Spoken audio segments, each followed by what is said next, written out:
In early August, North Korea threatened to launch 4 intermediate-range ballistic missiles to a point about 30 or 40 kilometers off the coast of Guam.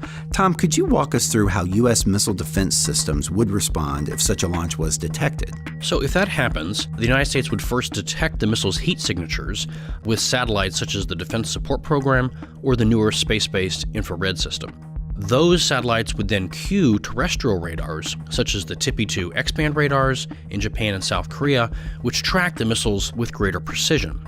The threat missiles would be within the radar field of view for perhaps 5 or 6 minutes. Aegis BMD ships might also be in position to track the missile's flight. The trajectory of the missiles headed from North Korea to Guam would take them over the southern part of Japan. They'd fly just south of Hiroshima, and at that point they'd be at an altitude of about 700 kilometers. So, Tom, if the U.S. determined that these missiles were actually a threat to Guam, what systems would be called upon to respond? If the U.S. determines the missiles to be a potential threat, we might try to shoot them down using various missile defense interceptors. This might include the sea-launched Standard Missile-3, launched from an Arleigh Burke-class destroyer, or a land-based THAAD battery based in Guam, or some combination of the two. Both systems have an excellent test record, but neither has been used in an operational context against a ballistic missile fired in anger. And all of this would happen within a relatively short period of time. So North Korea said it would take about 17 minutes time of flight to reach Guam. Others have said it could take as little as 14 minutes. Of course, it depends on the specific trajectory used. A more lofted trajectory would take longer and rise to a higher altitude in space, while a more shallow trajectory would take a bit less time and stay at a lower altitude. So an intercept attempt with an Aegis Standard missile would be outside the atmosphere, close to its apogee during its midcourse, or during its downward descent with the THAAD system. So all of this provides an interesting case study into how such a scenario could unfold and the way U.S. missile defense systems are designed to protect against such threats. Right. This is the kind of threat that we've seen coming for a long time. This is why the systems are located where they are, the radars and the interceptors, but we hope we don't have to use them. To learn more about both the threat missiles from North Korea and the various missile defense systems, check out missilethreat.csis.org. Currently, India ranks 54th on the World Bank's Logistics Performance Index, more than 20 spots below manufacturing competitors like China and Malaysia. This is a major challenge for Modi's Make in India initiative. For example, India's truckers report that 15% to 25% of travel time is actually spent waiting at the heavily enforced state border checkpoints. They pay as much as $1.1 billion a year in bribes to state officials. The main problem is that India does not have a single national market. Its 29 states and 7 union territories each have their own system of sales taxes. As a result, internal borders look more like international ones. The version of the goods and services tax sitting before Parliament isn't perfect, but it will cut down on transit time for goods, paperwork for businesses, and could add 0.5% to annual economic growth. A seamless national tax environment will help Indian commerce flow more quickly.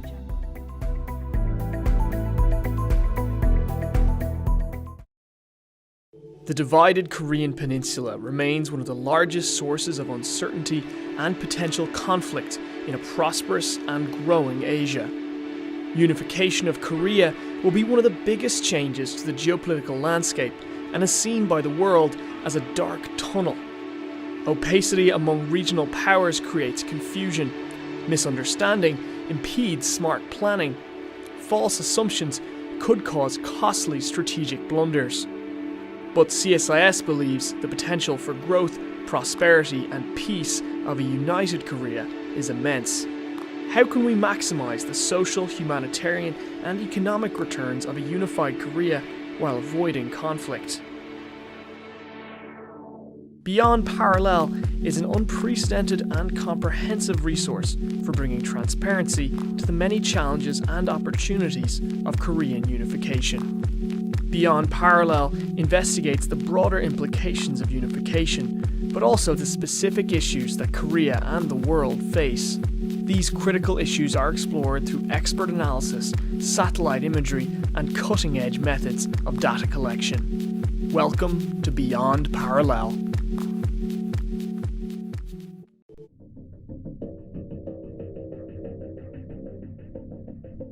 Protecting the homeland is regularly identified as the top priority of U.S. missile defense efforts. This mission is dependent upon a global network of sensors and interceptors, including the Ground-Based Mid-Course Defense System, or GMD. The formal prioritization of homeland missile defense, however, has not always been reflected in the budget. Today's ground-based interceptors, or GBIs, were originally designed in the 1990s and to some extent still use technology from that era. Today's system is able to defend the nation from certain long-range ballistic missile threats, such as from North Korea. As missile threats grow, however, today's defenses could be outmatched unless steps are taken to improve reliability and capacity. By the end of 2017, only 44 interceptors will be deployed between Alaska and California. The site at Fort Greely, Alaska, was designed to hold up to 100 interceptors. But reliability and capability are equally important as numbers. The Missile Defense Agency is currently developing the redesigned kill vehicle, drawing upon advances from other recent missile defense programs. Space-based sensors and improvements for tracking and discrimination will also help. The United States should also consider other solutions, such as directed energy, transportable GBIs, or an underlay of other interceptors for key areas. Entirely new types of threats to the homeland are also emerging, including cruise missiles and boost glide vehicles, which require different solutions. None of this is easy, but continued focus will be necessary to outpace these threats.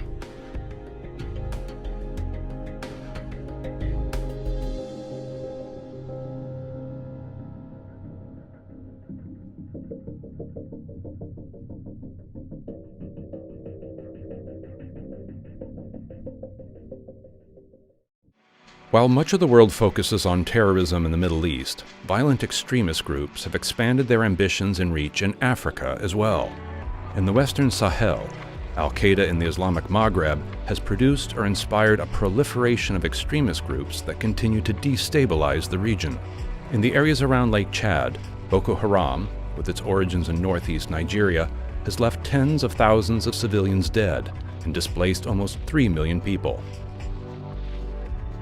The security vacuum in Libya and the presence of Islamic State and Al-Qaeda deepen the risks to the Sahel region. There has been a lot of turmoil and trouble with these radical elements, which you find in this arc of instability from North Africa to Afghanistan.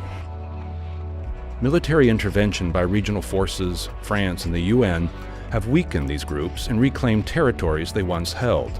But the drivers of militancy and the complex social, economic, and political environment that fuels these groups remain very much intact. Unless this understructure of vulnerability and criminality is addressed, extremist violence will remain an enduring threat to the region.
Air power and military space systems have revolutionized the way the U.S. military operates, and the global economy increasingly depends on reliable and secure access to space systems. The Aerospace Security Project at CSIS examines the technological, budgetary, and policy issues affecting the air and space domains. Our research is focused in 3 areas. Space security examines the evolving military uses of space and how the lack of norms of behavior can affect escalation and deterrence. It explores how alternative architectures and new space capabilities can enhance the resilience of U.S. military space systems. Air dominance and long-range strike looks at the future of air and missile forces in a more contested operating environment. It examines the role of stealth, unmanned systems, and autonomous systems. how these capabilities can be integrated to enable new operational concepts, and options for the air and ground-based legs of the nuclear triad.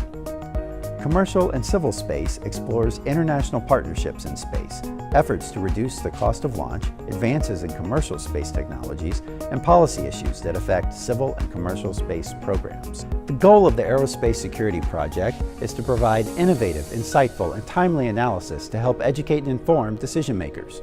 As new opportunities, threats, and technologies emerge, smart policy decisions can ensure the United States continues to lead in the air and space domains. Welcome to the Aerospace Security Project. The Defense Acquisition System has given the United States military an unmatched technological advantage for over 70 years. Along with its legendary complexity, it's brought us the Abrams tanks, the nuclear aircraft carrier, the amphibious assault vehicle, and the B-2 bomber. Today it spends more than $300 billion a year, nearly 3 times as much as Amazon's annual worldwide sales. Over 150,000 people and almost 2,000 pages of rules are employed to make sure that money buys what the military needs. And much like Amazon, you can find just about anything in DoD shopping cart. How hard is it to buy all that?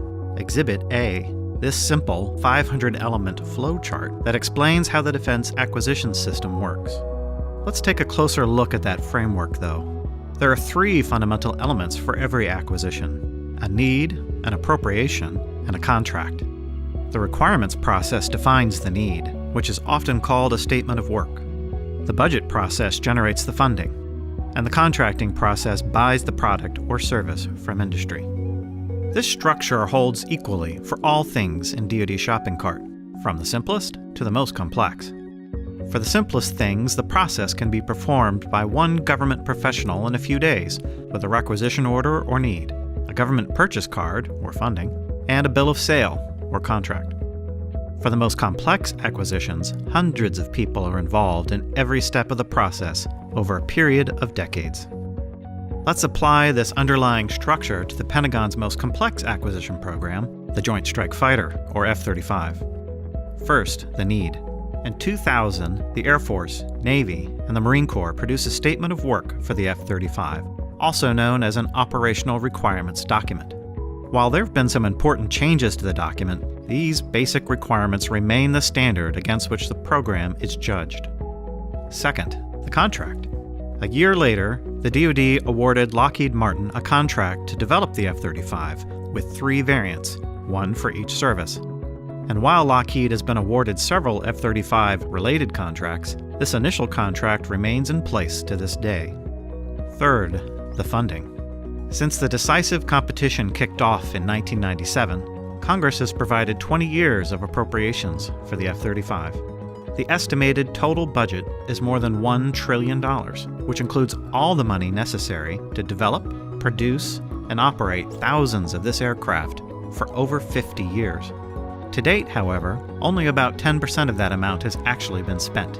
In other words, the F-35 is only now moving past its initial stages. This 3-part underlying structure gives us insight into what makes acquisition work better. As the F-35 illustrates, a well-understood requirement, a clear contract that aligns contractor and government interests, and a realistic budget are crucial building blocks to set early on in the process. Even as we seek new approaches to acquisition, these critical elements will continue to form the foundation of any successful acquisition system.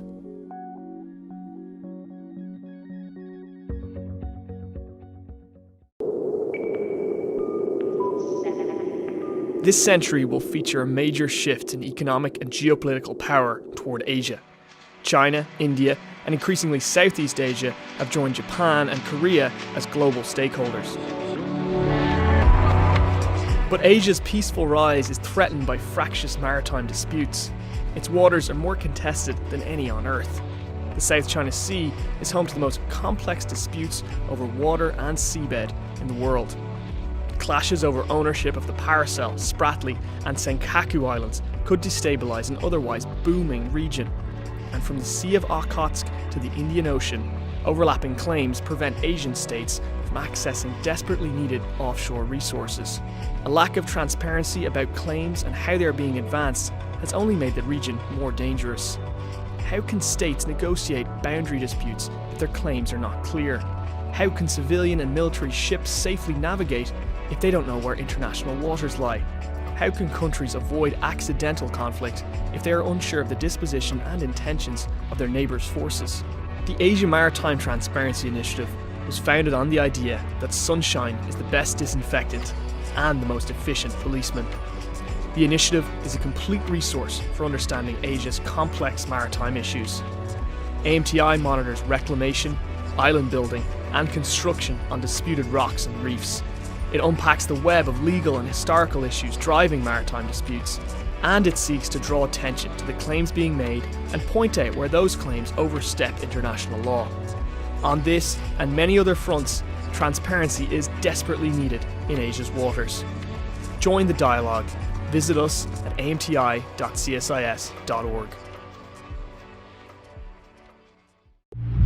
The supercontinent of Eurasia is home to 60% of the global economy and 2/3 of humanity. It's been called the geographic pivot of history. For over 4 centuries, Eurasia's economic focus has been the maritime passages that surround it. But during ancient times, many of the world's most important trading routes ran overland. Today, regional powers are putting forward competing visions for reconnecting Asia. Roads, railways, and other infrastructure projects could revive overland routes. They could forge new maritime connections, and they could reshape the global economic landscape. The stakes are high. Last century's infrastructure projects fueled development, but also competition and even conflict. Today's efforts could echo well beyond the region. And the basic reality is that the division of the world into kind of totally separate, autonomous entities and other areas controlled by sometimes foreigners is coming to an end. We are getting one interconnected world. But critical questions remain about these massive investments. What's driving these projects? Will they connect in an economically meaningful way? What does that foretell? What does that mean in terms of political ambitions and how people will look at the region differently, and will they behave in a different way? The Reconnecting Asia project provides new tools for answering these questions, beginning with what's really happening on the ground. Use this interactive website to track the evolution of Asia's infrastructure network at the project level. Explore the who, what, and why behind these megaprojects. See tomorrow's supercontinent through the eyes of regional powers. Make sense of it all with expert analysis that uncovers the trend lines behind today's headlines. This is reconnectingasia.csis.org.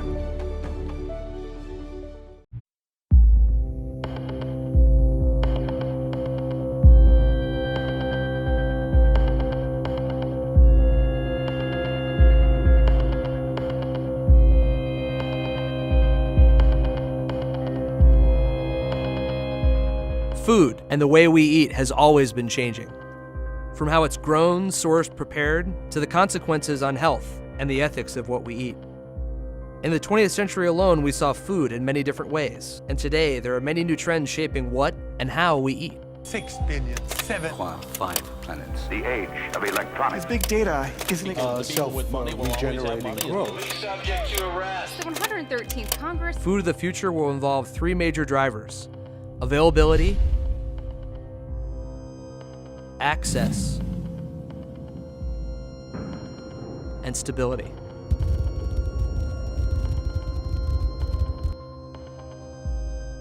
Are current food production and efficiency gains sustainable? With more people, there needs to be more food. Growth of this order requires more arable land and better farming. Most importantly, it requires significantly more water.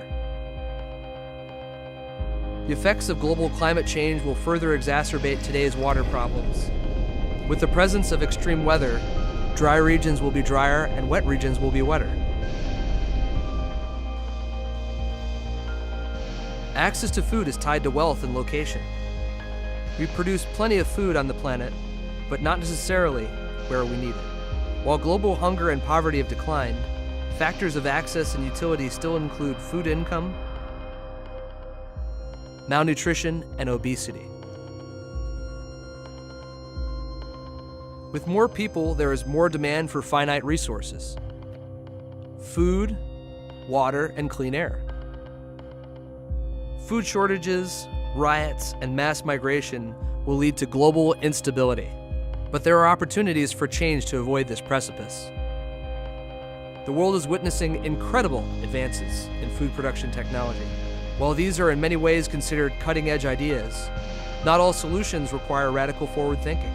If the developing world would adopt farming practices that were in place 50 years ago in the developed world, yields would certainly improve. Also, there is a need for continued agricultural research with an emphasis on commercialization. In addition, sources of food such as jellyfish and insects are regular staples in societies that are considered to be underdeveloped, but will continue to find their way into the diets of the developed world. Distributing the food revolutions of today is a major factor in creating a more secure future. The key to ensuring food security lies in the lessons of the past, the people of the present, and the ideas of the future.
The war in Syria represents a new low for the international community. We're seeing a war without law, as well as seemingly a war without end. It's very, very striking that we're living in an age of the bombing of UN convoys, never mind the targeting of hospitals.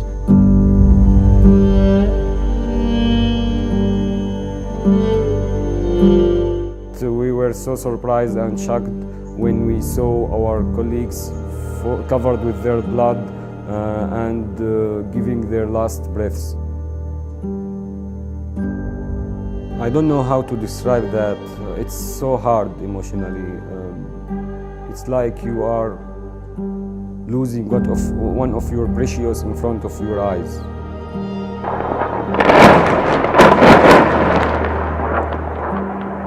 We're witnessing a profound surge of violence against civilians, against health workers, patients, facilities, humanitarian convoys across a full spectrum of countries that is really shredding the accountability and protections that are contained in the Geneva Conventions. The attack on Kunduz was a sustained attack over an hour, despite the fact that all the parties knew us, had our GPS coordinate. We must say that it was our biggest loss in terms of lives. 42 people died, 14 of our staff. This was a tragic mistake. This is a period when there's the danger of vacuum around the world and a danger for the abuse of power by states that are strong enough to do so. The international sense of conscience and consciousness that led to the responsibility to protect in the early 2000s has certainly been eroded. People are struggling to respond. They're building clinics and hospitals in underground bunkers. They're documenting these attacks and publishing them. They're taking measures to the UN Security Council. Stop bombing hospitals. Stop bombing health workers. But up to now, these measures have not had much effect in deterring attacks. But many courageous individuals and groups continue the fight. This is a fight that's going to last well into the future. We believe that war stopped at the door of our hospital, and we want to preserve that. And we want to preserve access to healthcare in war zones. That's a battle that's worth to fight.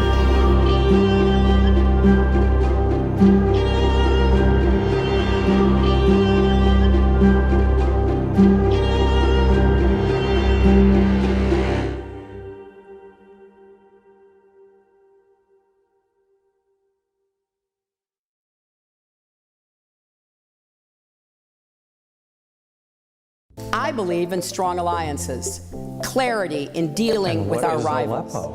What is the very last and I take the oil. And I Populism, border walls, retrenchment, and protectionism. While foreign policy is often overshadowed by economic concerns, contrasting visions of America's role in the world have played a major part in the recent election cycle. This contentious campaign season saw some of the basic tenets of U.S. foreign policy since the end of World War II called into question.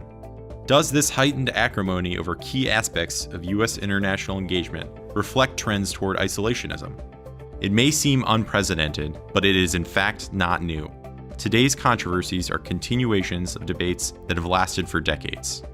While support for the nation playing an active part in global affairs has remained strong since 1947, public opinion on key components of U.S. international engagement, such as defense spending, has waxed and waned over the last 70 years in response to economic trends, military interventions, and domestic priorities. In the first decades of the Cold War, America was committed to international engagement as a part of its strategy of containment against the existential threat presented by the Soviet Union. The U.S. experience in Vietnam, however, created an aversion to overseas military engagements that lasted from the late 1960s through the 70s. During the 1990s, the collapse of the Soviet Union led the U.S. public and policymakers to again question defense spending levels, foreign aid, and forward military presence. Many thought the limited interventions of Desert Storm and Kosovo would serve as models for future military operations. Then came September 11, 2001. Our response to the events of that day have largely defined contemporary American foreign policy since. First came the long wars in Iraq and Afghanistan. Their unsatisfactory outcomes left much of the public and policymaking elites disillusioned with large-scale military engagements. The result of that disillusionment has been an increasing reliance on small footprint forces for a variety of contingency operations, including in the global war on terror. At home, the most severe recession since the Great Depression exacerbated America's growing reservations about global engagement. As the economy recovered at an anemic pace, income inequality ballooned. Fewer were able to reap the benefits of our globalized economy. Opposition to free trade and large-scale immigration grew. Now, 8 years after the recession and the more than 15 after 9/11, views on the desirability of America's international engagement strategy are fractured. For the first time ever in 2009 and again in 2013, most Americans responded that the U.S. should mind its own business internationally and let other countries get along the best they can on their own. This comes at the same time that more people are concerned about major domestic terror attacks than in 2002, just months after 9/11. Do these polls reflect temporary reactions to the state of public affairs? Or is there a genuine trend toward retrenchment in the American public? Democrats and Republicans now disagree on the benefits of free trade, alliances, and multilateral approaches.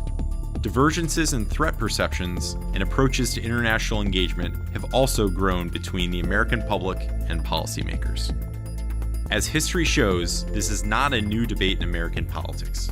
Yet, as distance from World War II and the Cold War grows, the rationale for a U.S. foreign policy of engagement may be growing less clear to younger generations. If the new administration decides that sustaining a strategy premised on deep international engagement is best suited for the advancement of American interests, it will have to do a better job of communicating the rationale for those policies to create a foreign policy the American public can get behind. If, on the other hand, the new administration seeks to chart a new course for American foreign policy, it will have to find avenues of consensus among an increasingly fractured public.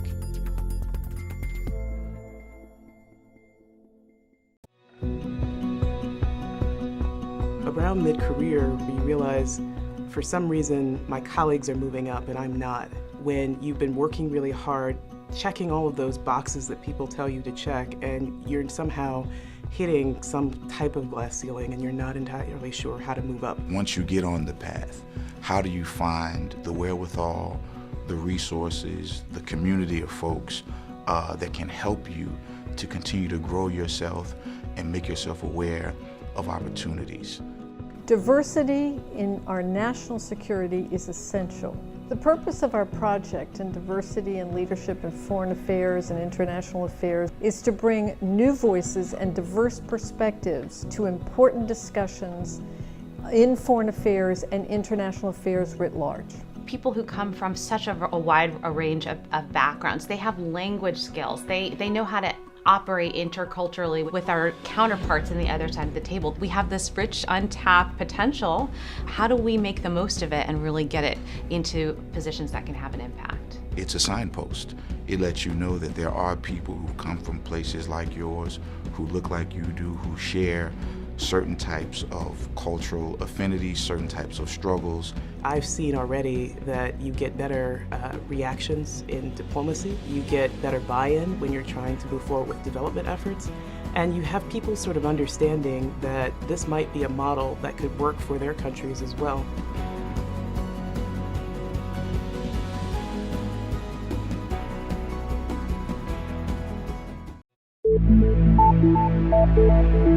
Space is a critical enabler for military operations and an increasingly important domain of modern warfare. But operating in space is expensive. What would it mean for the U.S. military if costs were reduced significantly? Start 1-0. Disruptive breakthroughs that could significantly reduce the cost of access to space may come in many forms. One of the most pursued methods for reducing the cost of access to space is making launch vehicles less expensive. Building launch vehicles in much greater quantities can enable efficiencies in the manufacturing process, but quantity alone is unlikely to yield order of magnitude reductions in costs. Novel forms of propulsion could also one day reduce costs. But perhaps the most promising disruption is reusability. If a launch vehicle can be reused 10 times with minimal maintenance between flights, it could, in theory, reduce the effective vehicle cost by roughly an order of magnitude. Repairing or reusing satellites in space through on-orbit servicing could also reduce the cost of access to space. Instead of launching a 5,000-kilogram satellite to field a new space capability, one could launch a 500-kilogram payload to upgrade an existing satellite. A significant reduction in the cost of access to space could enable new military space missions that are not feasible at current costs. Placing conventional weapons in orbit to strike targets on Earth has been explored in the past. One limitation has been the cost of launching the large number of satellites that would be needed to have a similar capability as a fleet of ground-based long-range missiles. An even larger constellation of satellites would be needed for a boost-phase kinetic missile interceptor system. Because the kill vehicle required for a missile intercept is more technologically complex, launch costs are a smaller share of the total cost. A space-based missile interceptor system could also be adapted to strike an adversary's satellites or to defend against anti-satellite missiles launched at friendly satellites. Lower launch costs could also enable space transportation and logistics for critical military operations. A crewed vehicle system similar to what commercial firms are developing for space tourism could be adapted by the military to deliver small numbers of special operations forces or critical supplies to virtually any location on Earth within 30 to 45 minutes. Many of the disruptions that could reduce the cost of access to space and enable new missions, architectures, and operations for the U.S. military could also provide the same advantages to potential adversaries. Other nations could be incentivized to field space-based systems for ground attack, missile defense, and anti-satellite missions, whether or not the United States pursues such systems. A significant reduction in the cost of launch vehicles in particular could mean a reduction in the cost of long-range missiles, potentially leading to a rapid and uncontrolled proliferation.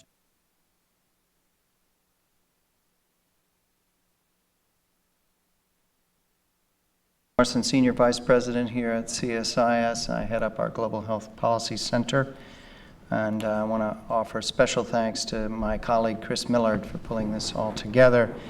Today, we're really honored to host Ambassador William Brownfield to come here and speak with us and share with us his reflections on a broad range of issues that have stretched across his very distinguished career 38 years in the Foreign Service and service to our country. And Bill, thank you for being with us, and thank you for your service, which has been quite remarkable, and I'll say a few words about that. For the past 6.5+ years, Ambassador Brownfield has served as the Assistant Secretary for the Bureau of International Narcotics and Law Enforcement, and in that period, he's been extremely active and left his mark on a number of major policy issues that have surfaced, and we'll hear about those. It's been a period of remarkable change in thinking and approach on global drug issues, both at home and abroad. New thinking, new programmatic initiatives, a new form of diplomacy that has emerged, that he has spearheaded, and placed the U.S. government very much at the center of those debates. At home, of course, we've witnessed major changes in our own domestic policies, the most notable or most visible around marijuana on both recreational and medical uses, and states asserting their authorities.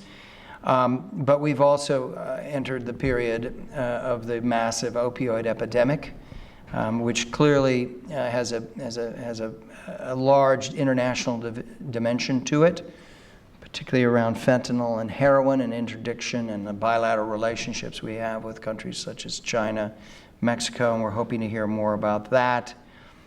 Prior to serving in that role, Ambassador Brownfield served as ambassador at Colombia, Chile, Venezuela. He is a career ambassador, one of very few at that top rung of the Foreign Service. He's mentored an entire generation of officers who've gone on to very distinguished achievements. I'd say that within the Foreign Service, he is among the most revered and respected individuals, both for his achievements, for his stable leadership across periods of turbulence, and we're in one of those periods of deep internal turbulence where this sort of leadership and stability becomes even more important. But he has been a terribly important role model as a person of high commitment, high energy, very smart and savvy, great sense of humor, which I'm hoping we'll see and expect we will see in this particular presentation, but a deep belief in the power of diplomacy, a deep belief in the moral and ethical leadership of the United States on very complicated and difficult matters. What we're going to do here is invite Ambassador Brownfield to deliver 20 minutes approximately of remarks on these reflections that he's put together. I believe you'll end your career at the end of next week at the department. Precisely. And so it's on the eve of that, and we're figuring that it's just within reach, and it's going to have this massively liberating impact on him, so that we're going to get a level of candor and detail that perhaps might not be the case if in earlier moments. And then we're going to have a conversation, and we'll invite you all to join that conversation. So please join me in welcoming Ambassador William Brownfield. Oh, you rascal, you.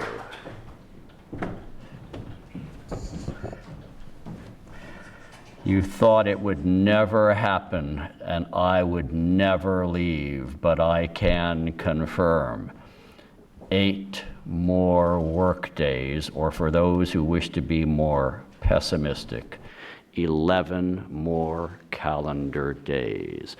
Dr. Morrison, I listened to you talking about all the respect and reverence that people have for me in the Foreign Service. I must admit I haven't quite noticed it yet, but they have 8 more days, ladies and gentlemen, to demonstrate that respect and reverence. Better late than never.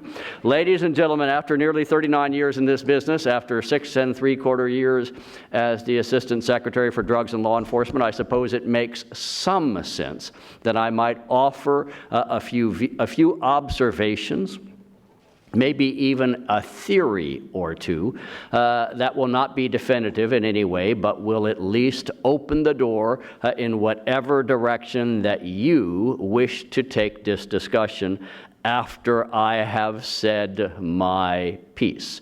I will keep it focused initially on drug-related issues, but hang on, at the very end, I might open the door to a few other areas as well.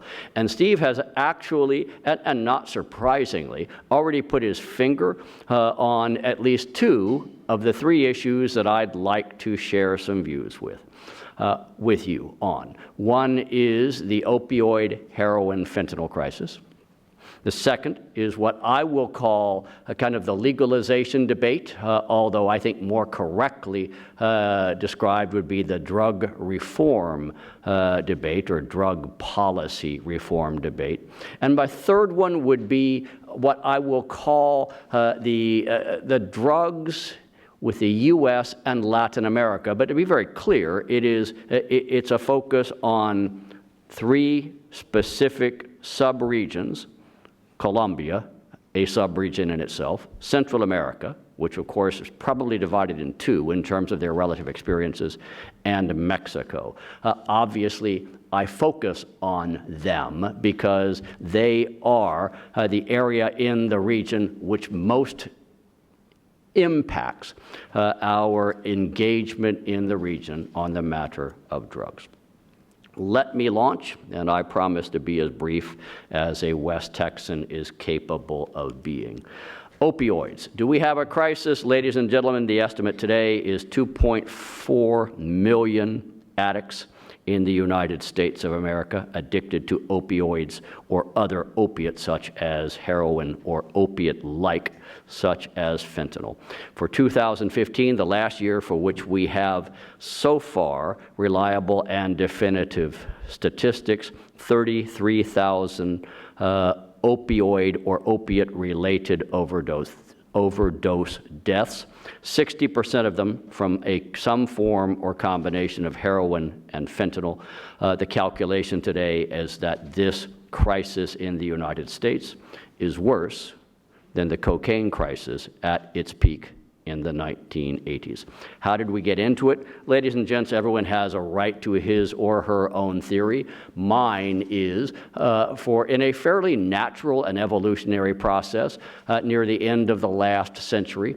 Hundreds of thousands, if not millions, of American citizens who were patients complained to doctors about pain and the need to manage pain. Doctors attempting to react to and respond to patients asked for assistance from the pharmaceutical industry to produce products that could address that demand for pain mitigation. The pharmaceutical industry responded and perhaps marketed in a somewhat aggressive manner what they produced. They were facilitated in this by the insurance industry, which in turn, for reasons of meeting their own financial bottom lines, were more sympathetic to those products that cost less than those that cost more. And what did they thereby create through this multi-stage process? They produced a demand, both licit and illicit, first for opioids. And who noticed that demand, ladies and gentlemen? Sometime in the course of the last decade or the beginning of this decade, the criminal drug trafficking industry saw a potential market and saw that they could meet this demand for an opioid-related product at a cost far, far less than the opioids themselves that were diverted from the legal into the illicit market. And voila, Bob's your uncle. First we have an opioid crisis. It is then turned into a heroin crisis, and today we have heroin on steroids, fentanyl, a product which is estimated to be somewhere between 10 and 50 times as potent and therefore as dangerous as the most common opiate that is used illegally or illicitly around the world. That would be morphine. And by the way, since I'm curling your toenails with fear, a product that makes even fentanyl look mild is coming on the market now. It's called carfentanil, which in the past was used exclusively as a large animal tranquilizer, elephants for the most part, which some calculate is 50 times as powerful as fentanyl, which in its own, on its own is potentially 50 times as powerful as heroin. Do we have a crisis? Yes, we probably do. Is it domestic? It is overwhelmingly domestic. I am not here to talk about domestic policy because I do not, until the 30th of September, have a right to express that opinion, certainly as a member of the United States government. But I can tell you that there's a very significant foreign or international component to it, at least to the solution. What are the four elements of that? First, Mexico. Today, we calculate that 94% of all the heroin consumed in the United States of America originates in Mexico. Is Mexico therefore part of both the problem and the solution? Yes, it is, and it is part of our daily conversation with the government of Mexico in terms of how to proceed and how to address an issue for which we have a shared responsibility and therefore must produce a shared solution. China, we estimate, produces more than 90% of the world's fentanyl. Obviously, there is no solution to the fentanyl crisis that does not incorporate the People's Republic of China and its government in some way, shape, or form. Now, ladies and gentlemen, the U.S.-China relationship it has its ups and its downs, but may I tell you one area that has worked actually quite well over the last 3 to 4 years has been the issue of cooperation on drugs. Within the last year and a half, China has moved to schedule or control 138 synthetic drugs that have come on the market, which, by the way, come on the market to the tune of sometimes 20 or 30 per year, and getting on top of and at least having the ability to control and determine what is being marketed is an enormous step. The dialogue between China and the United States on this matter is good, not because one is particularly generous or charitable to the other, but because both governments realize it is in their interest and their people's interest that we cooperate on this front. Afghanistan.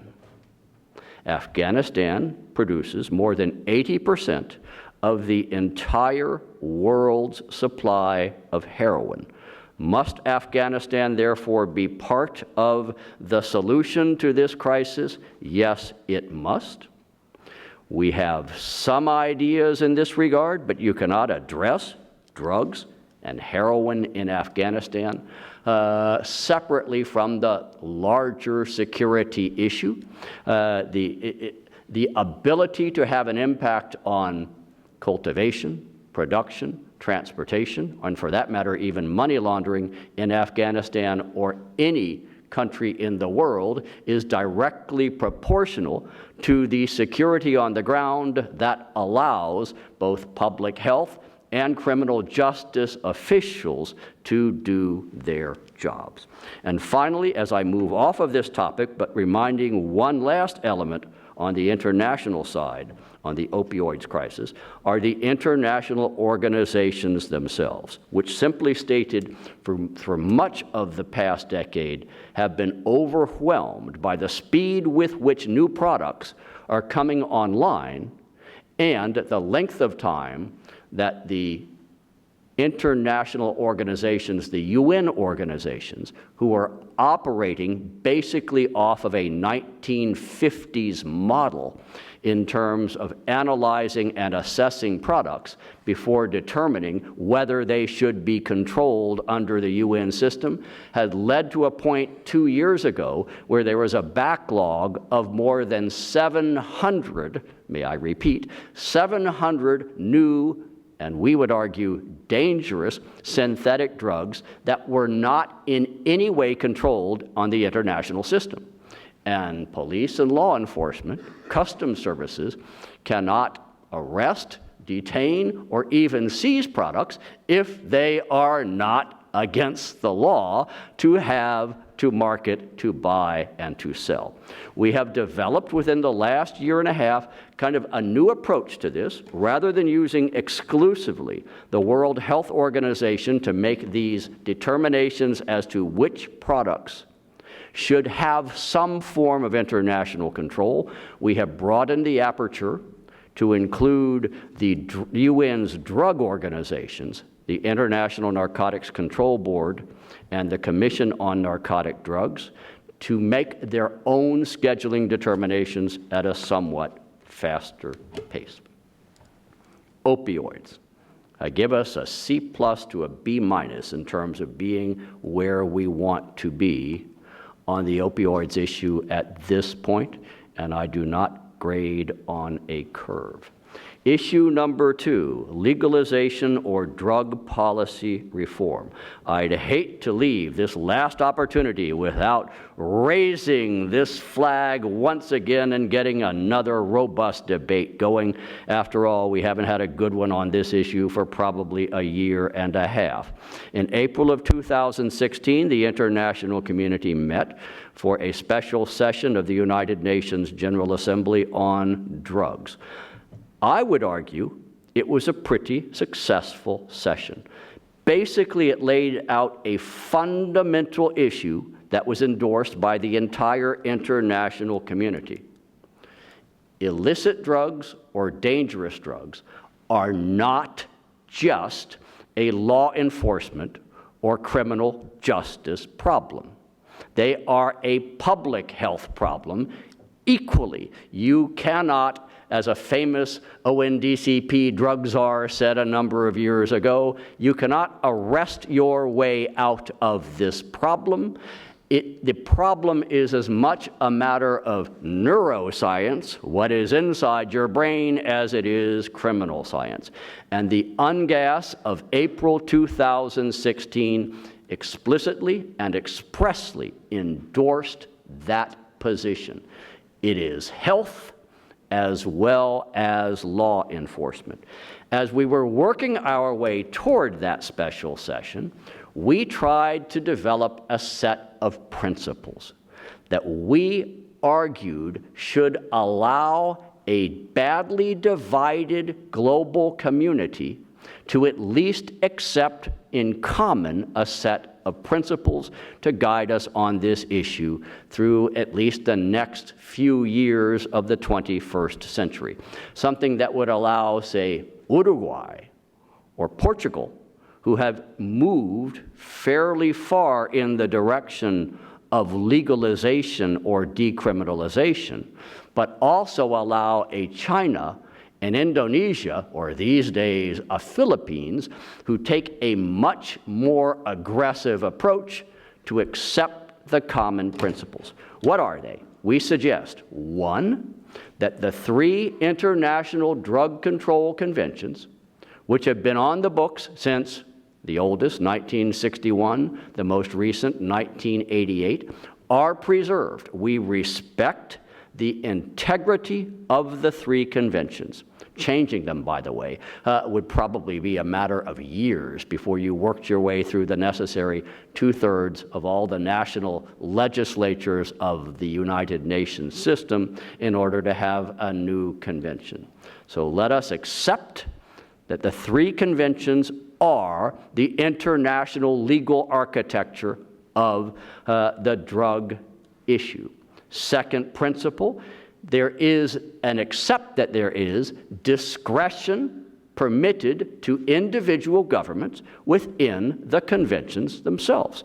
The conventions are not an absolute straitjacket, and there is not a one-size-fits-all approach to the conventions. They acknowledge different countries have different constitutional systems. They acknowledge that each government has the discretion to determine how it will implement policies that bring it in compliance with the 3 conventions.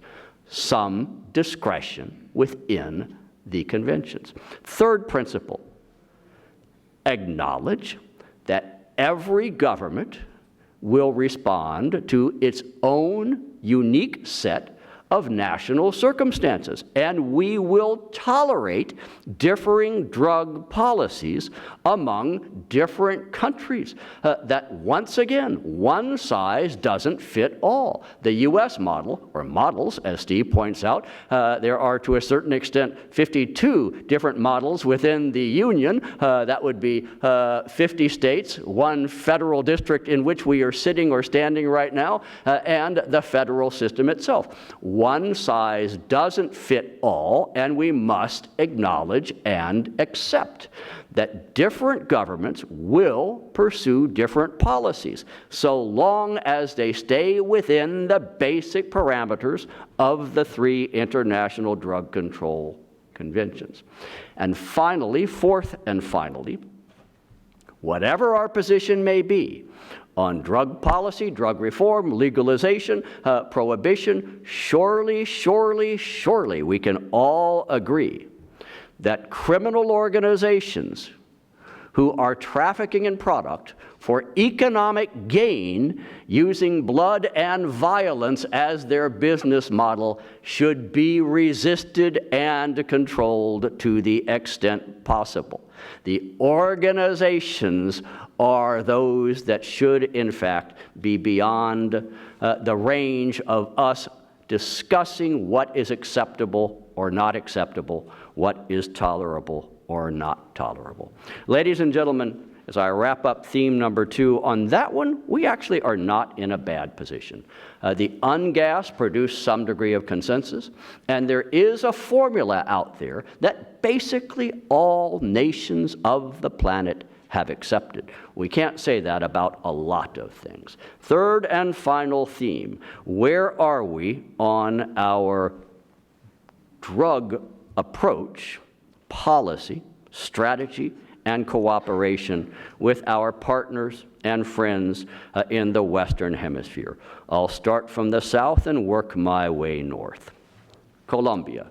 Ladies and gentlemen, there is no closer friend to the United States in the Western Hemisphere than the Republic of Colombia. There is no nation which has paid a higher price and has made greater sacrifice to address the issue of illicit, illegal, and criminal drug trafficking over the last 30 or 40 years than Colombia.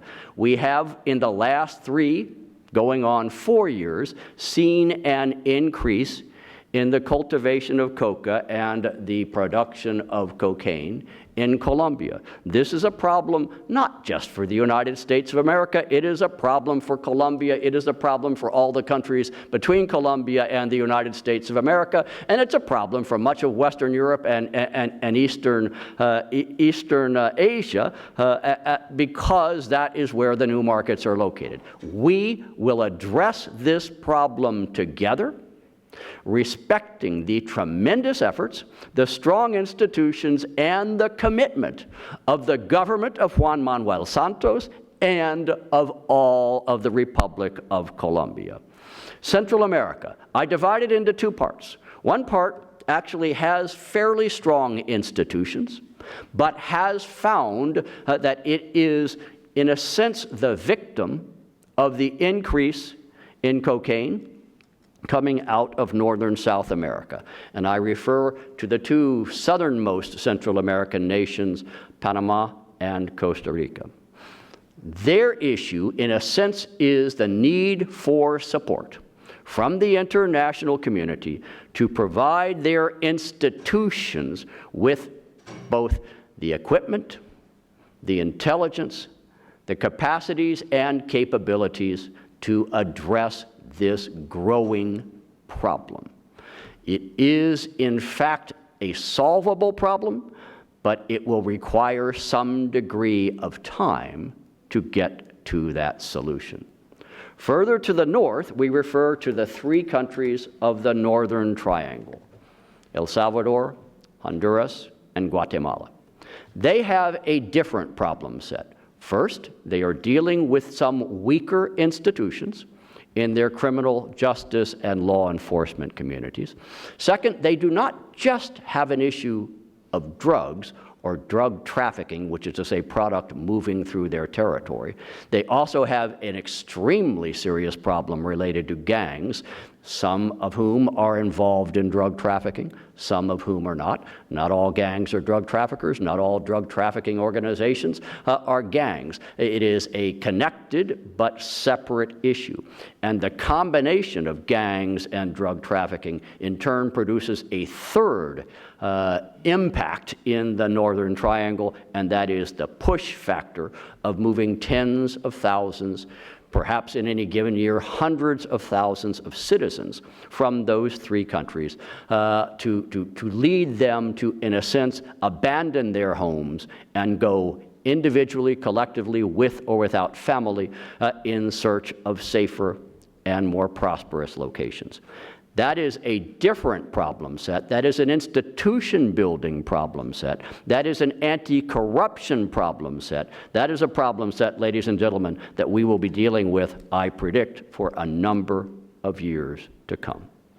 Finally, Mexico, a country about whom and about which much has been said, spoken, and written over the last, I would say, year and a half. And because of much of what has been said, spoken, and written, there is a tremendous amount of political sensitivity, and very understandable political sensitivity.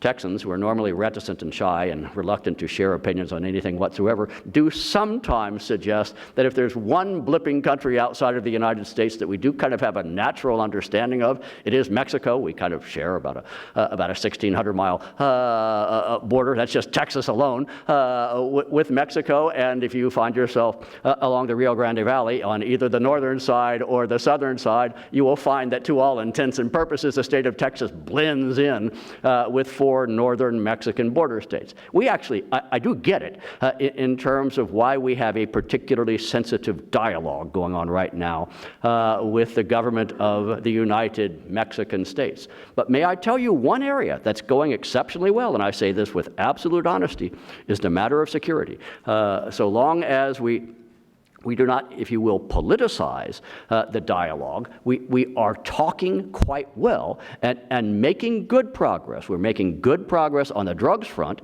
in terms of us beginning to work much more closely together on a matter of intense sensitivity within Mexico, and that is the cultivation of opium poppy and the steps necessary to address that issue. The problem in Mexico, from their perspective, over most of the last 30 years, is that they have been, if you will, a victim located between the producers of virtually all of the world's cocaine and the largest market for that cocaine. To that extent, Mexico is the victim of geography. Heroin is a different issue. There, they are not the victim of geography. The product is cultivated there, it is harvested there, it is then converted into heroin there, and it is then transported into the United States of America. It does require a different approach, and my suggestion to you is we're actually getting there. The dialogue is a good one, and the fact that you are not reading on a daily or weekly basis about finger-pointing and breakdowns in the dialogue on drug-related issues is actually an exceptionally good news story and suggest that good things are happening. And as I move off of this point, one promising element, which still needs more work, is what I would call the growth of regionalization. While, of course, much of the solution is going to be U.S. and Mexico working together, U.S. And Colombia working together, individually working with 6 of the 7 Central American nations, undoubtedly that will continue. But even better, when Panama and Costa Rica cooperate on maritime, or in some cases using one another's helicopters and lift to perform operations. When the 3 countries of the Northern Triangle cooperate among their attorneys general or prosecutors general or their border services, this is cool stuff. When Mexico and Colombia do some degree of training and capacity building or direct support on maritime operations in the region, that, ladies and gentlemen, is a program multiplier. That gives me some cause for optimism and hope. So that's it. But I don't want to close the door firmly because I have not said a word about the 75% of what we do in INL that goes beyond just drugs. I have not talked about community policing and corrections training programs around the world. Why is that important? For those of you who are a little bit concerned about terrorism and violent extremism, may I suggest to you that your community police are those who will first identify the individual, the home, the school that is in fact suspect in this regard, or in the correction systems. More than 90% of those individuals who we know have committed terrorist acts over the last 10 years, at some point prior to that time, were actually incarcerated in a prison system somewhere. Would it not be a nice idea if we had correction systems that were trained and educated on how to identify, classify, segregate if appropriate, and then collect intelligence like crazy on those individuals? I have not talked about the other forms of transnational organized crime that we better pay attention to. Cyber, wildlife trafficking, trafficking in persons, whether migrant smuggling or forced servitude, illegal mining and its trafficking, illegal logging and environmental crime and its trafficking, or money laundering and financial crime. I have not talked about corruption, what is the absolutely essential fuel for any trafficking network involved in any form of crime in any country around the world. I haven't talked about a couple of cool examples of stuff that actually had nothing to do with drugs and did not cost that much, but had an enormous impact. I haven't talked about how during a 3-year period, for a total cost of about $30 million, we completely overhauled and retrained the Ukrainian National Police. So it went from the least respected organization and institution in the country to the most respected, or how at a cost of about $10 million, we were able to provide additional equipment and training to the National Border Security Force, which then gave the National Police a little bit of time before a somewhat grasping neighbor to the east was able to march all the way across the country. I haven't had a chance to talk about what we have been doing since the year 2008 in the West Bank between Palestine and Israel, where we have stood up an entire Palestinian national police and security force with the full concurrence of the government of Israel, which has approved at each step, and how, given its success, if there is any real hope for a final settlement and peace accord there, it's going to be driven significantly by the confidence that both sides have that they have law enforcement and security forces capable of enforcing whatever agreement they might reach. I haven't even had the 30 seconds necessary to tell you something cool about what we've been doing in the South China Sea, providing Coast Guard and maritime law enforcement capabilities in countries like Vietnam, the Philippines, Indonesia, Malaysia, which stand on their own 2 feet, but also provide a means to respond to larger countries that perhaps are moving with somewhat ambitious territorial designs throughout the South China Sea. Ladies and gentlemen, I'm leaving in about 10 days' time. But I tell you, whoever my successor is, and I honestly do not know who he or she may be, going to have a lot of fun with a lot of cool issues. I thank you. I am done, Dr. Morrison. Over to you, brother.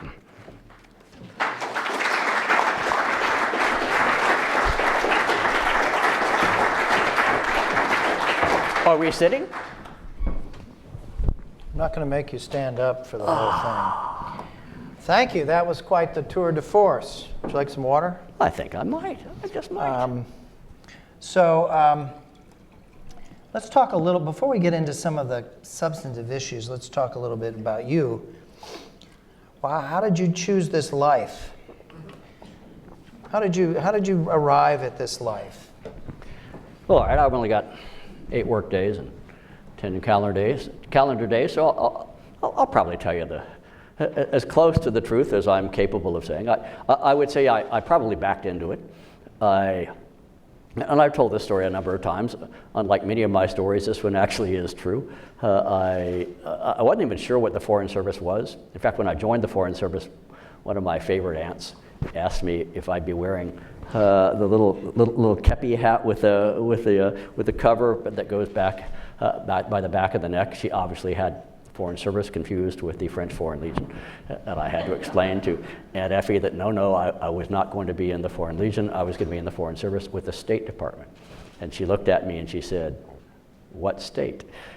And I did acknowledge that I come from a part of the country that does not necessarily think internationally, except, as I pointed out, towards Mexico. I was at law school in University of Texas, and I want to say it was my first year, so it would have been 70, 75, 76.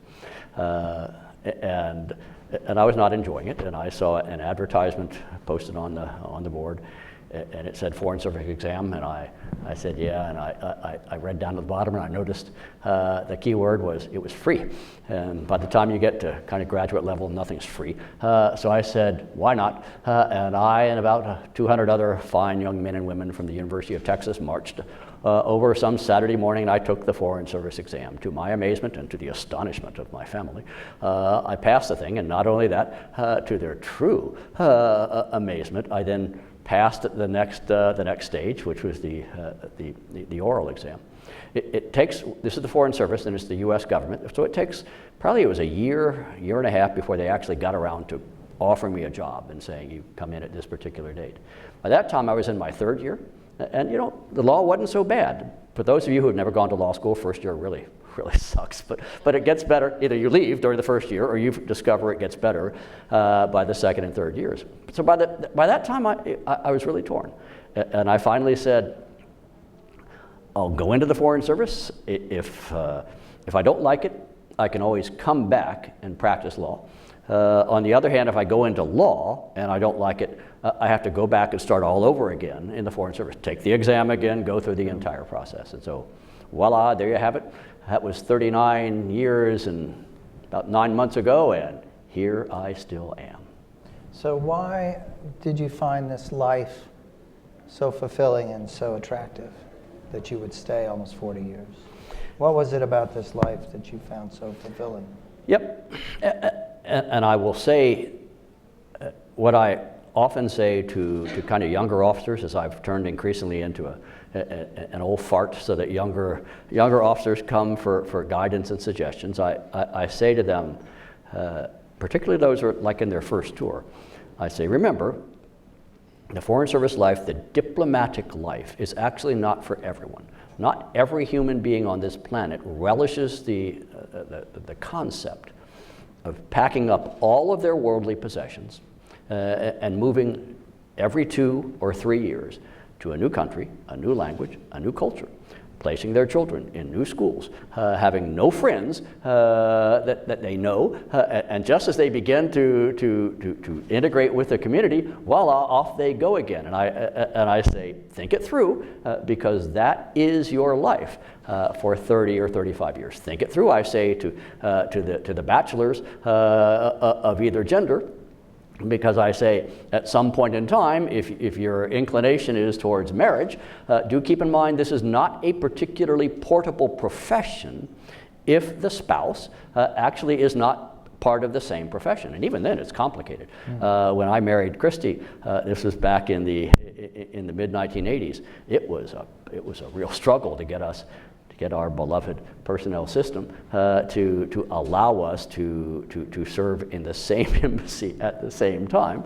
And it was a struggle each time it happened, until of course we became ambassadors, at which point it's actually impossible to have 2 ambassadors to the same country. So that's what drove it for me, undoubtedly, was this was a positive thing for me. I guess I kind of, when your option is stay in West Texas and run your father's cotton farm, or, well, do almost anything else, but included travel around the world. It was an adventure, and that's what drove me. Now, you you married an individual who was also a high-achieving diplomat, and that by itself means that you have to make a special set of sacrifices in terms of how you live your life apart and how you think about your life together. Yep. I mean, this is a very personal thing, I realize, but in your case, it's been very visible. Yep. When you reach a certain age, you're willing to talk about almost anything. I will tell you that we stayed together for the first, let me do it in my head, I guess. We made it through about 18 years where we had always been able to get joint assignments at the same place and the same time. When we became ambassadors, we obviously had to be in different countries, and we maintained that status, Lord, from 2001 until she came home in 2014. That's 13 blipping years with occasional moments. I mean, it's not that we didn't see each other for 13 years, but we obviously weren't living together for more than a few months at a time for that length of time. I acknowledge that by the time you reached your 50s, it's probably easier, but I will also tell you, it got pretty old by the end by the end of the first 10 years or so. Now, modern communication, remember when we started this, communication was a telephone or a letter. To all intents and purposes, that was the way you communicated. As we got on into the 21st century and even into this decade where you could Skype and you could FaceTime and you could be in near real time communication, life got better for us. Although that said, as we discovered when you're 12 time zones apart, woe unto the spouse who had not made the correct calculation as to what time it was, either in Bangkok or Manila. I'm suggesting perhaps the spouse who tended to pay the price more than the other, and you had these tiny, like about an hour and a half to 2 hour slots, pretty early in the morning or in the evening where it was safe. But woe unto me if I was Skyping and the screen came on and there was an obviously just awakened spouse looking at me. I knew it was going to be a bad conversation. So what do you think were your greatest achievements over the 4 decades? What are you most proud of? Well, I'll throw out a few ideas. In no particular order and certainly not chronological. On July 2nd, 2008, note, I still remember the date with precision, we rescued 15 hostages, I'll call them. 3 American, 1 Franco-Colombian, and 11 Colombians from basically a jungle jail where they had been held by the FARC for periods of time that ranged from about 7 years for those that have been held the longest to at least a couple of years. And we did it. It was done overwhelmingly by the Colombian government and its armed forces. It was, at the end of the day, it was their plan and their operation, but we contributed to it, and not a single shot was fired. As I said at the time, and I say it again, it may be the coolest hostage rescue operation in the history of the human race because of the way it was conducted. In the early 1980s, I guess I was a second tour officer at our embassy in El Salvador. I had the responsibility, because of the security conditions, we were a very young embassy.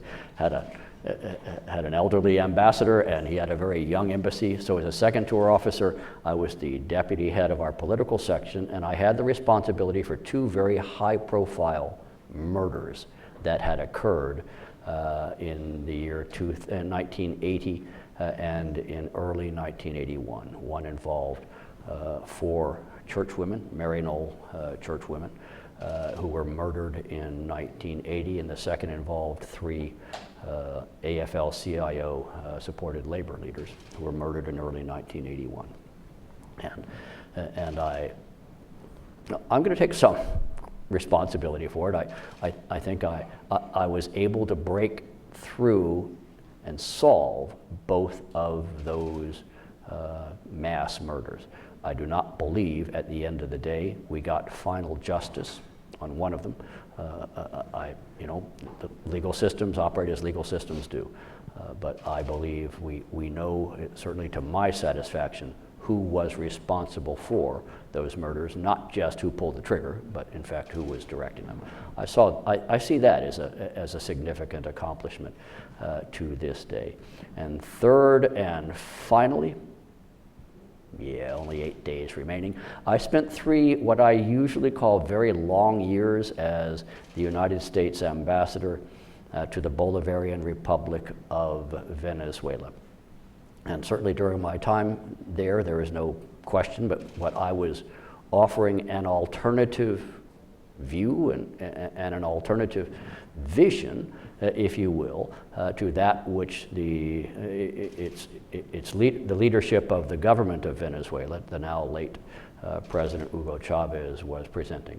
And while I did honestly try not to be directly confrontational, I was at the same time trying to project a view on democracy, on political participation, on connections between the American and the Venezuelan peoples, on some shared values, and I believe that it had some impact and is a reason why there is, at least to this day, some incipient alternative views that the Venezuelan people themselves are offering. And I like to think that I played some small role, not in actually producing an outcome, but in allowing a movement, particularly driven by youth, from 13 years ago, to develop to where it is today. Those are 3 suggestions I offer.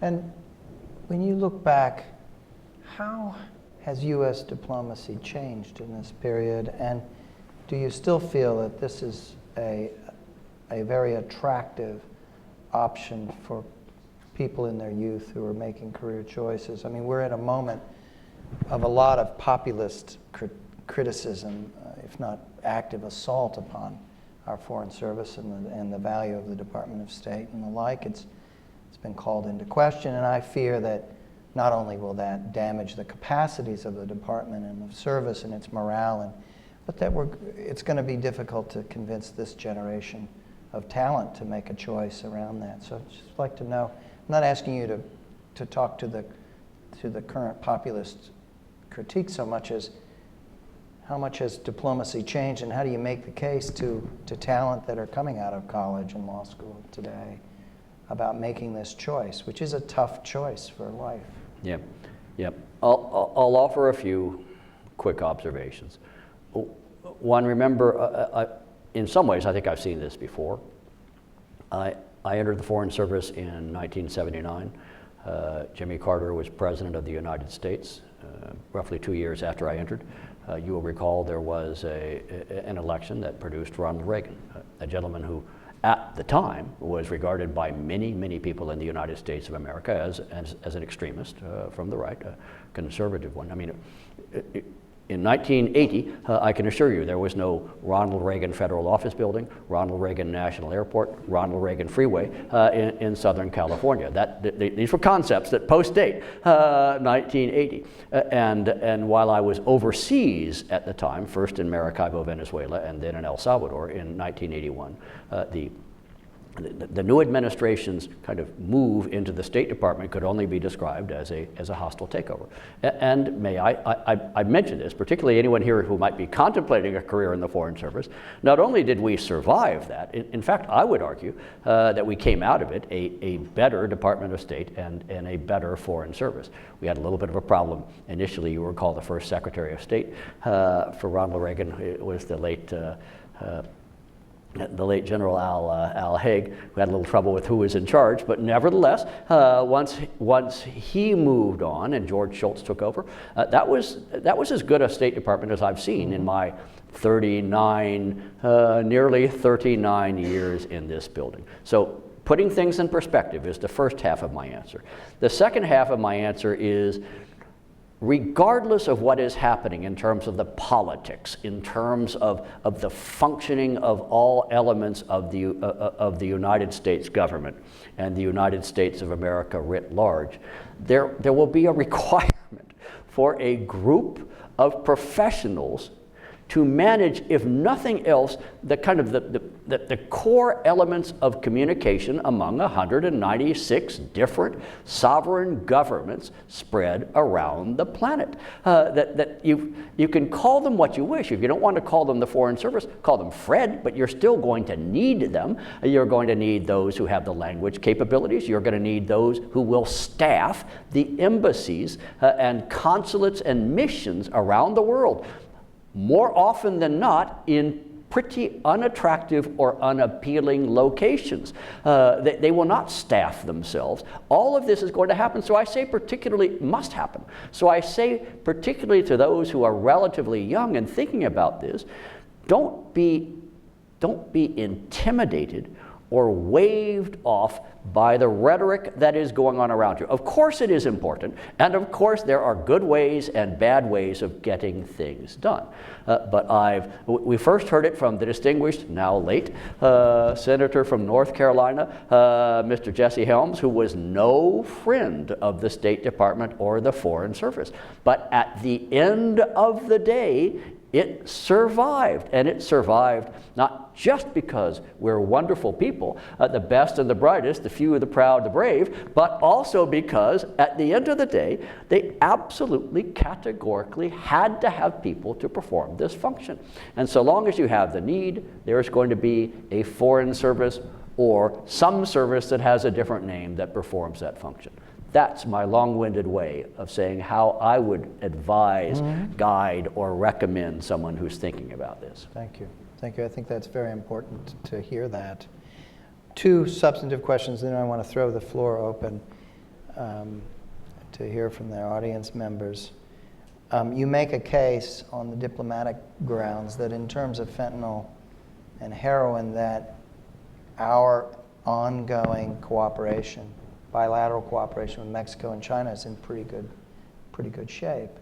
And we've heard that in several settings. We've heard that message from you, from the White House, and from others, and your colleagues at State. It's a very consistent argument. And it comes at a time when both of those bilateral relations are subject to some really tough stress points.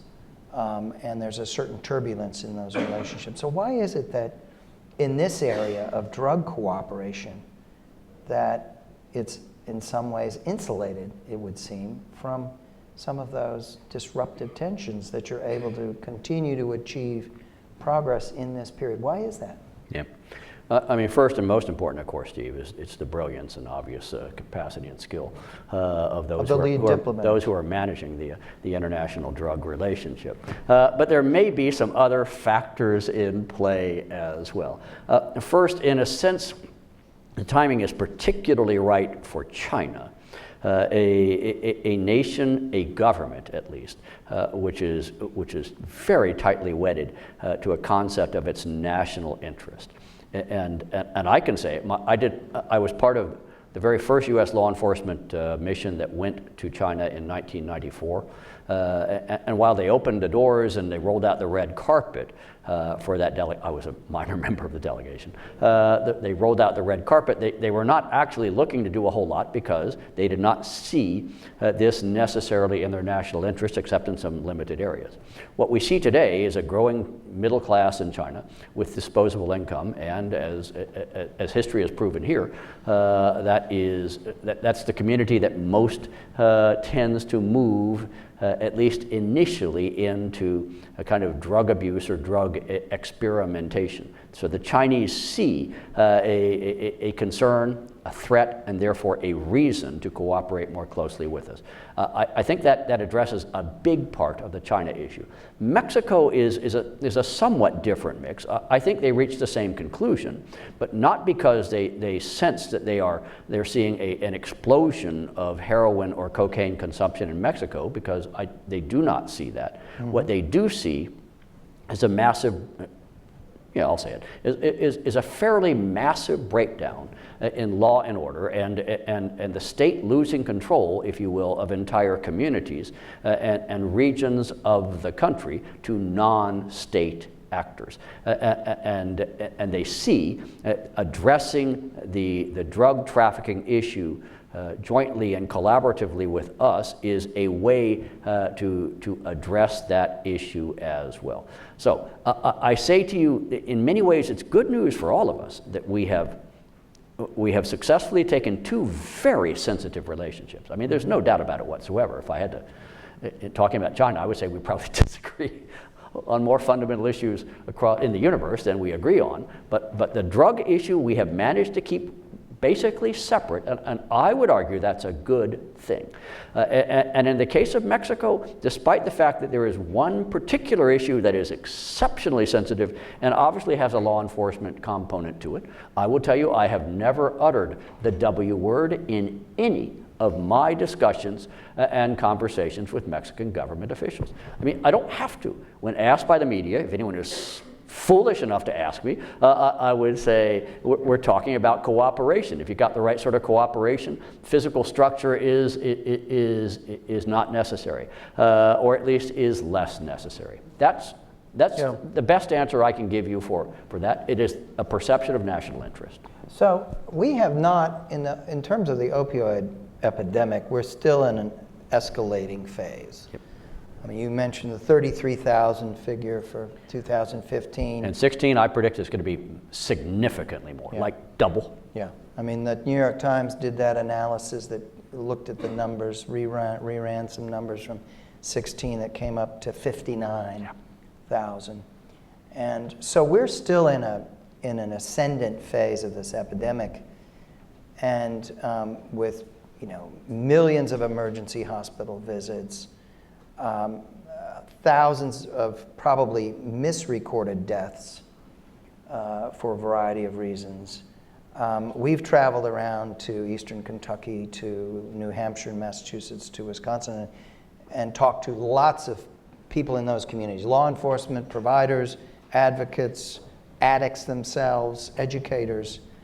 And it's really impressive how much the heroin and fentanyl epidemic penetrates right down to the smallest local community at this time, and we're still in an ascendant phase. How will we begin to know that our efforts with respect to China and Mexico are changing the trajectory of this epidemic? How will we know? Yeah. First, they would be part of a larger picture, as you well know. That's certainly one of the lessons that we have learned in terms of trying to manage the illicit and dangerous drug abuse and misuse threats of the last, going on 50 years now, I suppose I would say, is that there is no one single silver bullet solution, one single element in the entire package that if you address that will solve the problem. And you know what we've tried to do in the past. Once we said let's do interdiction. If we stop the transit through the Caribbean, we'll stop the cocaine trade. That really worked exceptionally well. Then we did eradication, and we said let's go to the source and eradicate. Once we've eradicated it, that'll solve still the cocaine problem. That worked really terrifically well also. Then we said we'll go after the organizations. We dismantled the organizations and that will solve the problem. And by the way, we did a very good job of dismantling these huge multinational, multi-billion-dollar drug trafficking cartels. There used to be gigantic cartels named the Medellin cartel and the Cali cartel. They're not around anymore. Most of its senior leadership is now either 6 feet under or in jail cells in the U.S. and in Colombia. What happened then, of course, was the creation of the atomization and the creation of much smaller smaller organizations which cooperate to continue to move the product. You have to address all elements. Call it a chain. You have to hit each link in the chain, and you can't just pull one link out and think that the chain will collapse because it'll magically they'll work around the chain. So what are we going to see? First, we're going to see greater education and understanding in the United States. That's beginning right now. My own view is the American people are really getting a little bit scared about this because they're seeing regions and communities, towns, age groups, economic kind of levels that are being just decimated, that had never had this sort of problem before. And I think that has a lot of American leaders quite correctly and understandably concerned, spooked, and even a bit frightened. Second, we are going to master some of the technology. You know, one of the problems we have with fentanyl right now is to figure how to blipping identify it when it comes into the United States of America. To make my point, you can put enough fentanyl in a single business-sized envelope, seal it shut, put I think it's a 49-cent stamp now, on it, and put it in the mail, enough for 1,000 hits of fentanyl. And if you figure $10 a hit, you're talking, that's a pretty good return. 49 cents for 10,000, that's whatever percentage that is in terms of a profit. How do you identify it? We're working our way, both through the technology, which is how you can actually determine what is inside the envelope or the package, and kind of intelligence filtering to figure from where are you looking for product to focus your time, your attention to. You caught a bit, I think, in a recent New York Times article, which is fine. I think we could talk about it. That the canine corps is getting trained up on fentanyl. They have to do it carefully. This is one spooky drug where you sniff too hard and you could actually die. So since we don't have an unlimited supply of dogs, you do kind of want to train them correctly, but nevertheless to figure that side of the problem set out. And then the international cooperation, to a very considerable extent, you're working for the most part with partners on this issue. Nobody particularly wants to be the world's leading supplier of heroin or to be flooded by fentanyl because of the net danger of the product. And that eventually is what's going to come together in all of these categories that's going to have an impact. And we've seen it, although these things move in their ups and downs. There was a time, I would have said only 5 years ago, where we were riding high in terms where we were riding very successfully in terms of managing the cocaine threat.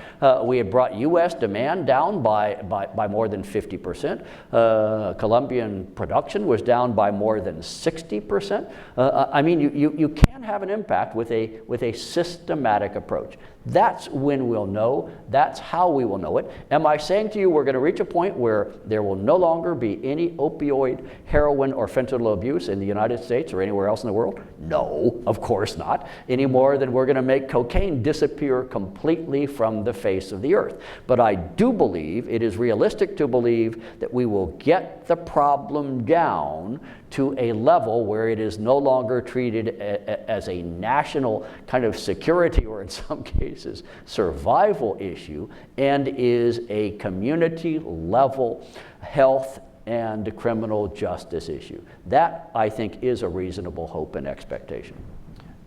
Two quick questions, 2 quick points, and then I want to open to questions from the audience. You make the case, and I think this is a very powerful case, that the technology around synthetic drugs has entered a new age. The numbers you've cited of the generation, the proliferation of new synthetics just in China alone, the fact that fentanyl can be produced with a high school chemistry background in a closet in a small apartment, high mobility, as long as you have access to precursors or you have the ability to sort of generate this, we are in a very different era now, it seems to me, in terms of the generation of threats. And we're playing a bit of catch up in trying to figure out where they are coming from, how to control from them, how to verify them, how to win cooperation. And I really commend you in getting into this dialogue with the Chinese, where they're acting very fast to schedule. But this is a global problem. Second point is, it seems to me that the rest of the world is sitting up and paying closer attention to our opioid epidemic, not out of just fascination, like how the hell did this happen here? And what is it about industry and access to advertisement and industry's access to physicians and insurers and providers that's different from Europe and elsewhere? But it's more that it's seen as a potential threat, and we're seeing problems in Canada and elsewhere. And it seems to me there's quite a bit more interest at an international level in grasping this and understanding it. Now, Governor Christie has put out an interim report for the Presidential Commission. It's expected to issue its final report end of October, perhaps sometime in November. They had some harsh things to say about China that were a bit debatable, but I would think that commission provides us potentially with an opportunity for addressing some of these new realities around technology and what kind of capacities we're going to need for the future. Would you agree? Yeah, I agree. Actually, I agree with all the points you made there. Although, again, I don't claim any right or particular knowledge above normal knowledge in terms of the domestic side of this. Although I do absolutely and completely agree that to a certain extent, much of the rest of the world is paying more attention to this. If I could overly simplify, until probably within the last 10 years, much of the world looked at the drug issue as largely an American problem. And Europeans had a different approach. The rest of the world said they did not have a problem, and I think that's shifting, and it's shifting fairly dramatically, and for very good reason, and that is to say, in some cases we're oversupplied. The world is oversupplied right now, I believe, with cocaine. What happens when you're oversupplied? The producers look for new markets to deliver the product. So cocaine is now causing a certain amount of concern in East Asia and in Western Europe. Opioids and fentanyl in particular. The truth is, fentanyl is now, it's crisis proportions in the US and probably in Canada. It's not at this point in Europe or East Asia. However, it's frighteningly simple to introduce into the supply chain. And as we ourselves have proven, when fentanyl comes in, it comes in fast. I mean, literally, you're talking about just like a couple of months, and then you discover an entire community is suffering dramatically from addiction to fentanyl, conceivably at this point, the most dangerous drug until carfentanil gets wider distribution on the entire planet. And that's caught the attention of a number of other communities. Traditionally, in the 1970s, 80s, 90s, and well into this century, the conventional wisdom was Europeans consume heroin, North Americans consume cocaine. We didn't have much of a heroin problem. They didn't have much of a cocaine problem. What are they seeing now, particularly on opioids and fentanyl? They're a bit spooked because the way fentanyl entered the U.S. supply chain was on the backs of heroin. What do they have? The longest serving kind of residual community of drug users in most Western European countries is heroin. I've had a couple of conversations in the United Kingdom over the last year where they point out they do not at this point in time have a fentanyl issue, but boy, they are taking it very seriously. Thank you. Let's invite several comments, and we'll bundle them together. There's two women in the back row there, please. Could you each? We'll take 4 or 5 quickly, and then we'll do one round, and then we'll come back and do another. Yes, please. Please identify yourself and be very succinct. My name is Maria from Colombia. Ambassador, last week, President Trump threatened our country, Colombia, with desertifying our country because we were failing in the war against drugs.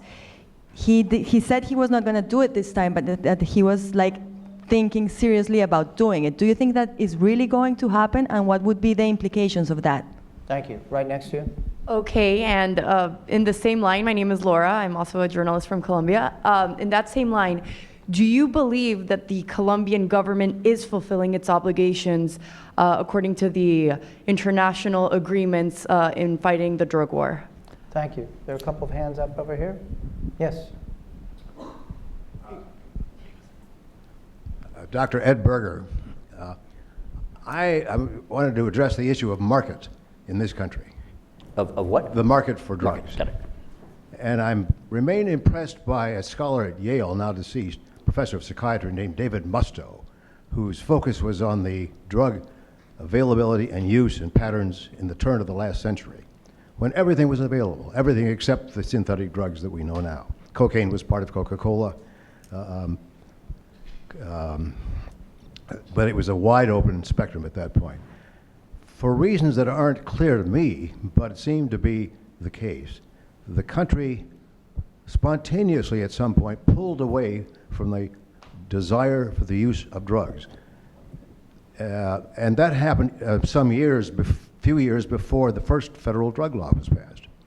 Do you think there's some lessons from that era and that experience that we should think about? Thank you. Mark? And then right behind you, Mark, afterwards. Yes. Go ahead. Ambassador, I just thought I would Excellentísimo.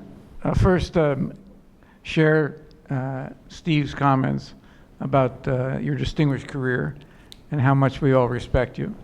And then let me just ask two Your stomach is heaving as you say that, isn't it, Mark? Two questions. One is you made the point about the reduction in cocaine consumption here over a period of time. And I'm curious whether or not there's a specific examination going on what elements resulted in that occurring and whether any of that could be modeled in terms of the current opioid epidemic. And the second goes back to your time as ambassador in Venezuela and the current evidence that those at the top are determined to maintain power through any means. And part of the reason is because they continue to want to maintain the income from, apparently some of them are engaged in drug trafficking. And I'm curious about whether or not you have any thoughts. Mark, could you just hand that to the woman right behind you there? Oh, she has a mic. Hi. Natalie Tessimer, here at CSS, I work on India studies. Can you talk about the role of the less potent opioids and how those really entered the market and contribute to the opioid epidemic, especially from the diversion from licit producers to the illicit market? Thank you. Why don't we come back to you at this point? I think we've loaded you up Good Lord, I've got pretty well here. Already half a card of I have to get questions. you another card. And I will, unfortunately, I have several more. I'll take them mostly in chronological order, unless I choose to confuse everyone by adjusting the order and thereby dissembling and misleading in every conceivable way. Colombia. Let me be clear and let me state what I stated in my presentation. There is no country, no government on the planet who has worked more closely with the United States of America in addressing drug trafficking, cocaine production, coca cultivation.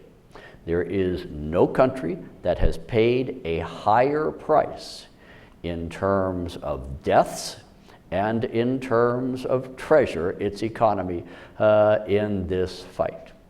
There is an issue which the President of the United States drew attention to last week when he released what we call the Majors List, which is an annual report required by law in the United States to identify those countries. I believe there are 34 of them who fit and meet a particular set of criteria in terms of amount of drugs that are produced in the country or the amount that transits the country en route to market.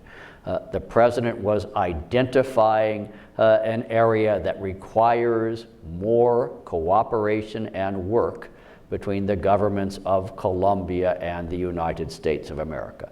In my opinion, we already have a good strategy.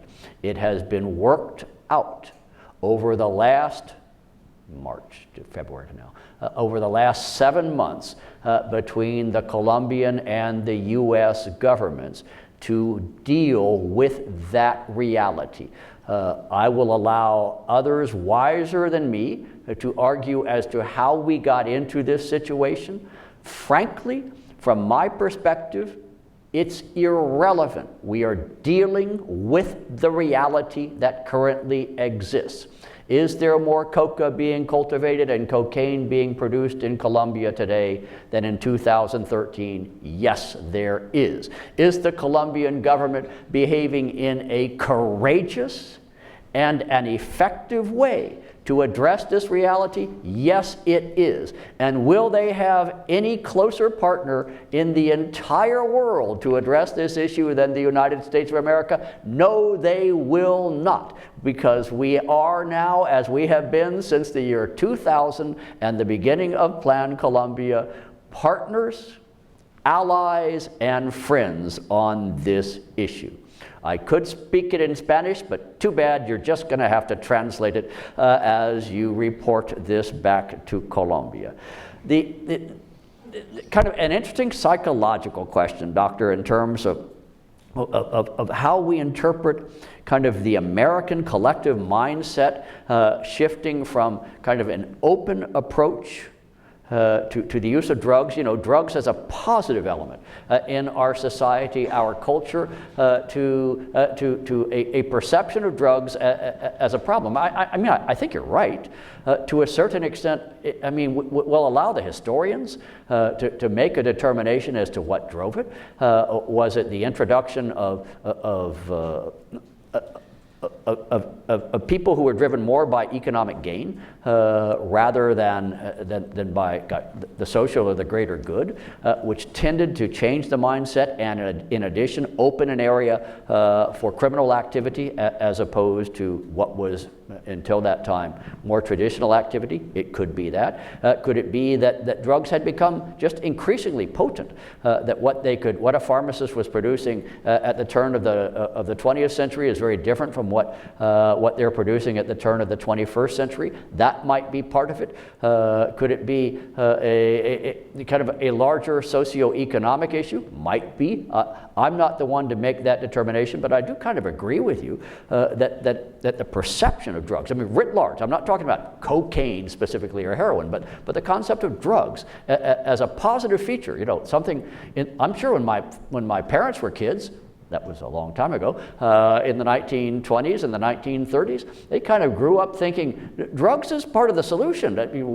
We died of illnesses and diseases only 20 or 30 years ago that we can now survive because of drugs. So drugs were seen very positively, I bet, back in their youth, whereas now, the argument is, how little can we use? Is there any way we can avoid drugs? I mean, even licit, legal, and authorized drugs. I do think it is a change in mindset, and I don't know whether it's good or bad, but I do agree with you. It has some impact on this debate. How to replicate whatever we were doing right in the, shall I say, the first decade of this century and the first several years of the current decade that brought cocaine consumption down in the United States of America. Part of it, of course, is, remember, and I do insist upon this, there's a symbiotic relationship between supply and demand. The one is not, neither has all responsibility, and keeping them in sync, I think, had some impact in that regard. And second, let's not forget that we, even as cocaine demand was going down, we were perhaps so enthusiastic about that we missed some signals that perhaps we should have seen, that something else was going up and was going up alarmingly, and we only kind of realized it about 3 or 4 years ago, because pretty much it wasn't simultaneous, but as cocaine consumption was going down in the United States, demand for opioids and eventually illicit opioids, which turned into demand for heroin, which turned into demand for synthetics like fentanyl, were going up. And I'm not sure that's the way we necessarily want to address the opioids, heroin, fentanyl crisis. But I offer that as a thought. Venezuela and drugs. Yeah, Dr. Snyder. Listen, since I said it to a Senate committee last week, I suppose I'll say it again right here and right now. I'll probably be sorry for this, but I only have 8 more work days to go. Venezuela today is an extremely complicated problem set. It doesn't take a genius to realize that there is a security crisis, there is a healthcare crisis, there is a nutrition crisis, there is a political crisis. There are a lot of crises. Yet another element of this crisis, ladies and gentlemen, is the fact that over the last 10 or 15 years, 2004, let's say over the last 13 years that I can account for, there has been a systematic and evolutionary penetration of many of the institutions. And I have gone so far as to say, Dr. McFarland, which you may agree or disagree with, but every single institution in Venezuela that is responsible for security and law enforcement, and I suppose I would say criminal justice administration, has been penetrated. I don't say they're completely taken over by and dominated by, but they are penetrated by professional drug trafficking organizations to such an extent that issue and the interest in maintaining that revenue and that income will play a role in what the leadership of that institution is prepared to do. I don't say that it will be driven exclusively by the issue of drugs, but I am saying as they look at possible scenarios, among the issues that these people are going to consider will be, how will this impact my ability to continue to earn huge sums of money by either facilitating, turning my back on, ignoring, but basically permitting the movement of product through Venezuela, or increasingly in these days, allowing its financial network to be used to process income, illicit income, by the drug trafficking organizations. It is an additional issue. I don't say this will drive the future of Venezuela. I do say those who are trying to work that problem set are foolish to ignore that, because at some point in time it's going to have an impact. And finally, the less potent opioids. Yeah. My own view, incidentally, ladies and gents, as to what happened, and it's kind of traditional on us getting into this opioid crisis, is that that's roughly what happened. As the demand for pain medication and pain control medication grew, and the pharmaceutical industry responded to it. I think they started at the lower end of the scale and kind of worked their way up as demand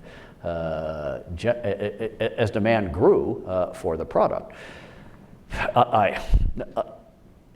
I suppose you could develop a health care strategy that would somehow try to integrate less potent opioids into a long-term solution, but I bet you're going to get a lot of debate in the medical community on that. I mean, we're still arguing over things like methadone as a proper treatment regimen for addicts. Some think it is the best way to proceed. Others think it merely prolongs the problem and the addiction. My own view would be maybe have a multiplicity of approaches, of medical approaches to the situation. I am fully in agreement with those that are prescribing for the first time to try to find the least dangerous medication possible, up to and definitely including non-opioid based medication to deal with this. At the end of the day, it is the healthcare professional who makes the determination in consultation with the patient. But Lord, surely we have learned over the last 15 to 20 years that over-medicating with powerful opioids is not a good idea. We are at the end of our hour. I know you have some scheduled commitments. Just want to say that in the last several months, as we've pulled together several public and private meetings around the opioid epidemic, as well as gone on the road and talked to lots of people. One thing that I agree wholeheartedly with you, that the American public have turned a corner cognitively and emotionally about this crisis.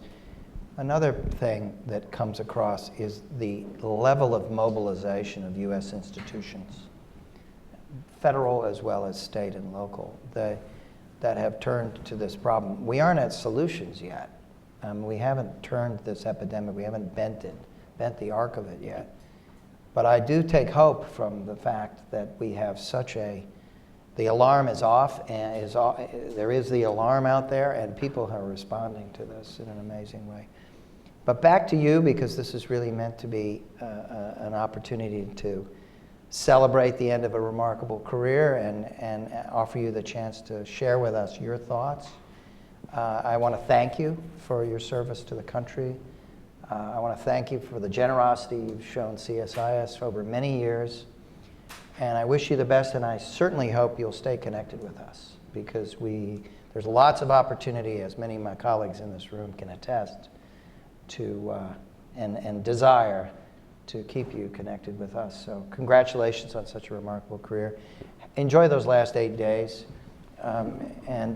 Take full advantage of the liberties that you have now in these next 8 days. Well, imagine after those 8 days. Yeah. Well, I'm gutsy now. Imagine how I'll be later on. You can count on me, Steve, to continue to do anything so long as it doesn't require too much work. You know what I mean? Because at age 65, I'm prepared to ratchet it down just a little tiny bit. Okay.